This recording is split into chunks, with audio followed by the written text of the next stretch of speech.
a pretty one, Ulysses.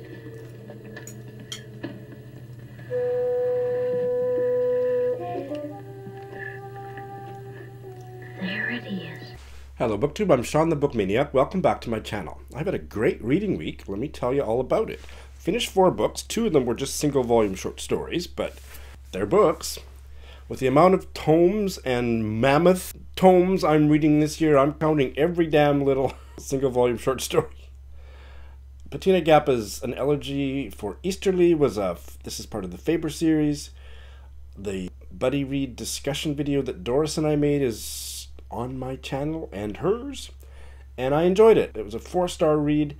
As a piece of literature, as a short story, it was nothing to write home about, but the actual plot of the story and the details in the story were very interesting. I want to read more by Patina Gap.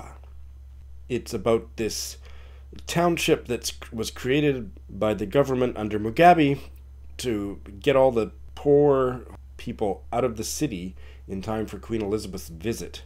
And then they were promised that they would be moved back or moved to a better place, and they never were. And the story is set there, and it's about motherhood and mental illness, among other themes. And it's quite well done. Much more monumentally, a couple days ago, I finished Edward P. Jones's novel from about 2003, I believe, The Known World, Pulitzer Prize-winning novel. I have been wanting to read this novel since it came out. I read it for Black History Month, and it's one of the best novels that I've ever read. So I am even more inarticulate about it than I am about most books. I'm going to try to do a full review. It's going to be a while before I can put 2 words together to talk about the impact that this absolutely mind-blowing novel has had on me. But yes, it's one of those books of a lifetime. The buddy read that we had, it's actually still ongoing because some people are finishing up and there's still a few last check-ins to come in, but it was a rich resource of the various readers' questions, insights, and just downright wisdom. I shan't be surprised if this is a top read of the year, since it's one of the top reads of my life. I also finished Chimamanda Ngozi Adichie's short story collection, The Thing Around Your Neck, a 4-star read. She is a great writer. I'm not sure she's a short story writer, but the stories she was telling in the form of a short story were gripping, all about Nigerians in Nigeria and as immigrants to America and back and forth. Really memorable.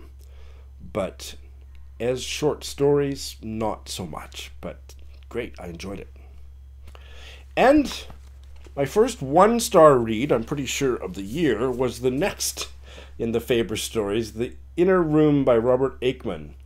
One of the worst short stories ever published. Who the hell is this guy, and why has he ever been published on the basis of this story? I don't get it. That's all I'm going to say. I haven't finalized the discussion video that Doris and I are working on, so I'm going to hold my fire. But what a piece of shit! I have bailed on 2 books this week. This one was a little bit unexpected, but what can you do? Hey, Britta and I held hands and bailed at the same moment on this one. Kia Corthron's Mammoth Tome, The Castle Cross the Magnet Carter. It just wasn't that great after all I'd been hearing about it. Now, to be honest, I hadn't heard very much. There's very little about it. People haven't been talking about it. Now I know why. It isn't that great, but there were things about it that I really liked. But what did me in, I think did both of us in, was the writing style. The very, very vernacular, working class, white, and African American diction with which it's told exclusively without any expository third-person narrative, quote-unquote, more normal prose. And I read 40% of it, up to page 300, I believe. And I just couldn't go on. It was just really not easy or pleasant to read. The characters were interesting. Was a big tragic confrontation coming up in the novel between the 2 African-American brothers and the 2 white brothers. I just couldn't keep going. It's not even that it wasn't well written. It's just not prose that I could stick with for another 500 pages. I just couldn't do it.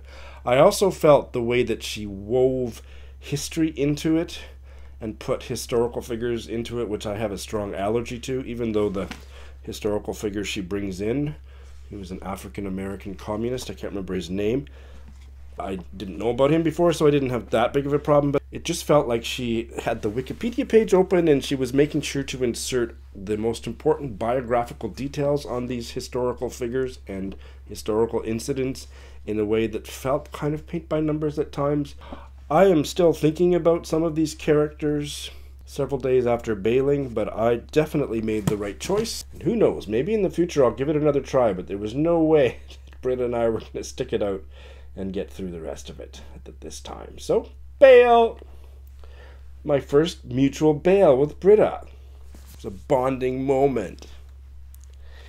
And despite my initial enthusiasm, that biography of Lorraine Hansberry was as dull as ditch water by Imani Perry. Now, I couldn't decide how much to blame on the monotone voice with which the audio narration was done, but Lorraine Hansberry is fascinating. I don't know if you have to be of my generation, but maybe you don't, or maybe those of you who are of my generation will remember those high school science documentaries we had to watch on the 8mm film reels. And do you remember the narrator's droning voice? Well, this was like that. And I just couldn't stay awake, so I can't remember how much I did. A third.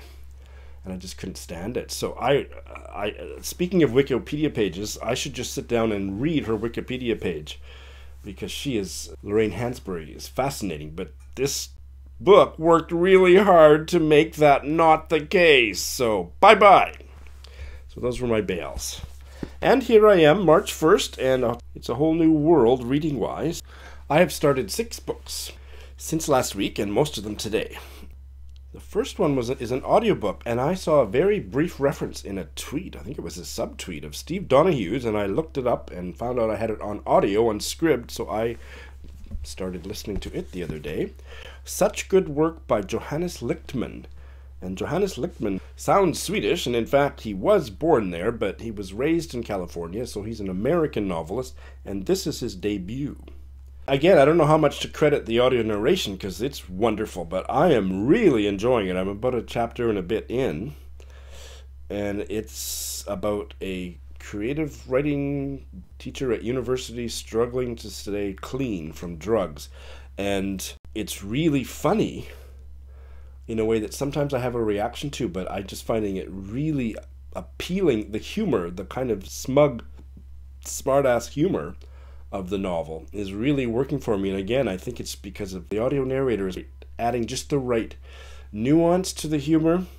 And there's some very serious issues that are coming up in the novel, like racial conflict, that I'm really appreciating how well it's starting off. So I'll have more to say. I hope it continues. But Steve Donahue said it was good. And for my I Heart Doris-a-thon, see the TBR video I put up last night, I have started The Familiars by Stacey Halls, and I just read 1 chapter, so it's not enough to go on, but I liked the first chapter. I didn't love it, I liked it, it's held my interest, I'm curious to see more, so I will continue with it.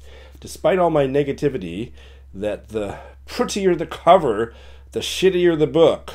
Isn't that an awful belief? But I just think you're trying to make a silk purse out of a sow's ear.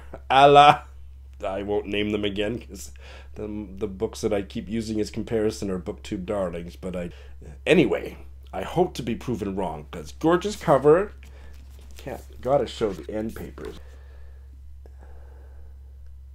Because of Britta's and my bail on the Kia Cawthron novel, instead we have started buddy reading Ali Smith's Winter. Neither of us had gotten around to it, so we're getting around to it now, and I've read about 20 pages or so and really enjoying it so far. I didn't think I wouldn't, and I am enjoying it.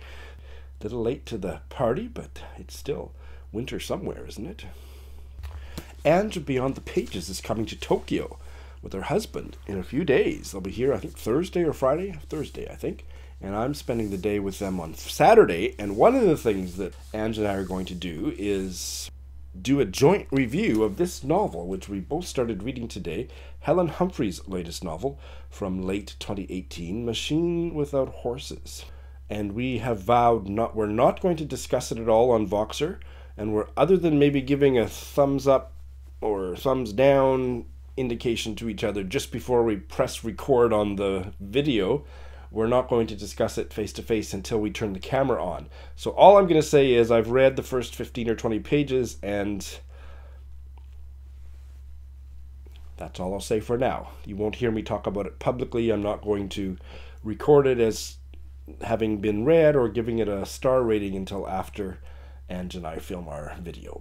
I am under no such embargo with this novel, which I'm doing for the Irish Readathon, When All Is Said by Anne Griffin. 2019 release. I know Leo loved it, and I think Eric had just hauled it. I read the first chapter, and I loved the first chapter, so the writing is really lively. The character of this 84-year-old Irish guy in the pub, addressing his thoughts to his son who lives, I believe, in America, and the way he's interacting with the bar staff. It's really quite charming, and not... I'm always worried when they have these things on the cover. What is it? 5 toasts, 5 people, 1 lifetime. Those tags on covers. Why do the Irish do it? It was on John Boyne's The Heart's Invisible Furies too. Who is Cyril Avery? Like, that just to me brings it down into YA crap or something. But no, this is starting out really solid. I'm hooked. And it matches my blouse. I guess quite a few of them have, haven't they? I didn't choose it, people, but it's color coordination. And just a page and a half of this short story collection, which I'm also doing for I Heart Doris-a-thon. As Birds Bring Forth the Sun and Other Stories by Alistair MacLeod. The first page and a half was gorgeously written, so I keep going with that. So, yeah, March is starting out great. What is it? Comes in like a lion and goes out like a superannuated booktuber. I can't remember the expression, but anyway, in terms of what's coming up, I have quite a TBR, but I don't think I'll probably start anything before next Friday, so I won't even speculate about that. But what I've got going now, I think will keep me quite busy. Not only will Ange and her husband be here next weekend, but also my friend Lindy from Canada, who I got to know on Litzy and who I met at the wedding. So there's going to be a bunch of book discussion, probably tipsy book discussion. I'm not sure. I don't think Ange will get tipsy, but maybe Lindy and I will get tipsy, and I'm always tipsy. So being filmed next weekend and up on my channel sometime thereafter, so stay tuned for that. And I'll be spending pretty much the whole day Friday with Lindy, and then the whole day Saturday with Ange. So I'll film my Friday reads Thursday night so that it's ready to go first thing in the morning. So, how are you doing? What are you reading? What's new? Thanks for watching.